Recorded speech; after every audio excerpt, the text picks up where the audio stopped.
साना साना हाथ जोड़ी। आज का हमारा यह चैप्टर एक खूबसूरत यात्रा वृतांत है, एक तरह का ट्रैवल ब्लॉग जिसमें हम लेखिका मधु कांकरिया जी के साथ सिक्किम की वादियों में घूमेंगे। तो भाई और बहनों, अब चलिए सफर शुरू करते हैं। गैंगटॉक मेहनतकश बादशाहों का शहर यात्रा की शुरुआत होती है जब लेखिका अपनी दोस्त मणि के साथ ट्रेन से होते हुए सिक्किम की राजधानी गैंगटॉक पहुंचती हैं। गैंगटॉक उनकी नजर में सिर्फ एक हिल स्टेशन नहीं बल्कि एक ऐसी जगह है जहां हर व्यक्ति मेहनत को पूजा समझता है, इसलिए वे इसे प्यार से मेहनतकश बादशाहों का शहर कहती हैं। शाम को जब लेखिका ऊंचाइयों से नीचे बसे गांवों की टिमटिमाती रोशनी देखती है तो उन्हें ऐसा लगता है जैसे आसमान नीचे उतरकर धरती पर बिछ गया हो। अगले दिन मौसम साफ नहीं था, इसलिए वे कंचनजंगा की चोटी नहीं देख सकी, परंतु आसपास खिले सुंदर फूल उनकी उदासी मिटा देते हैं। गैंगटॉक से वे अपनी दोस्त और local driver cum guide Jitendra Nargi के साथ यूमथांग की ओर निकल पड़ती हैं। थोड़ी ही दूर जाते ही रास्ते में उन्हें सफेद सफेद बौद्ध पताकाएं दिखाई देती हैं। जितेंद्र बताते हैं, जब किसी बौद्ध व्यक्ति की मृत्यु होती है तो 108 सफेद पताकाएं पवित्र स्थानों पर लगा दी जाती हैं। ये आत्मा की शांति का प्रतीक है। ये पताकाएं हवा में फड़फड़ाते हुए वातावरण को और पवित्र बना रही थीं। आगे बढ़ते हुए उन्हें एक छोटी सी कुटिया दिखती है जिसमें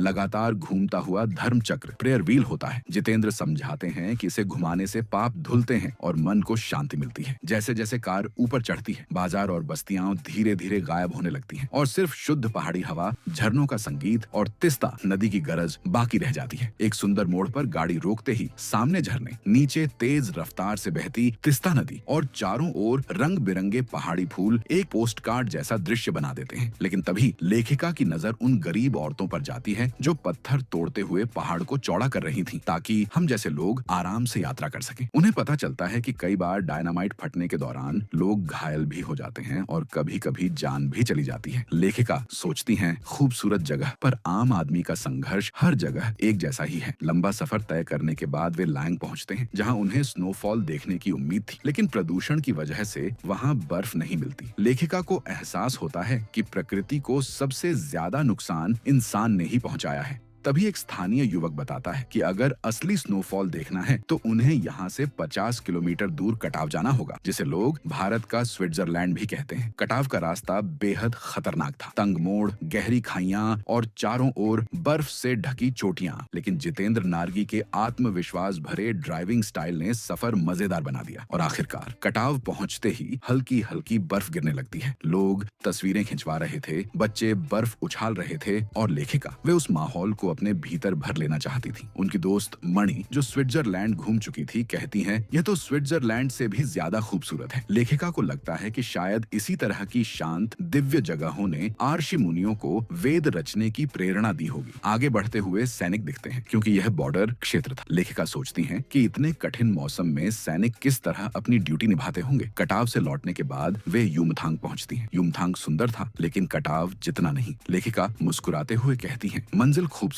हो सकती है लेकिन मंजिल तक का सफर उससे भी ज्यादा खूबसूरत होता है। यही सोच के साथ यह प्यारा सा सफर खत्म हो जाता है। और हाँ, साना साना हाथ जोड़ी का अर्थ है छोटे छोटे हाथ जोड़कर नमस्कार करना, जो लेखिका ने एक नेपाली लड़की से सीखा था। एक छोटा सा सवाल, अगर आपको मौका मिले तो आप इस तरह की खूबसूरत वादियों में किसके साथ जाना चाहोगे? कमेंट में बताना मत भूलना।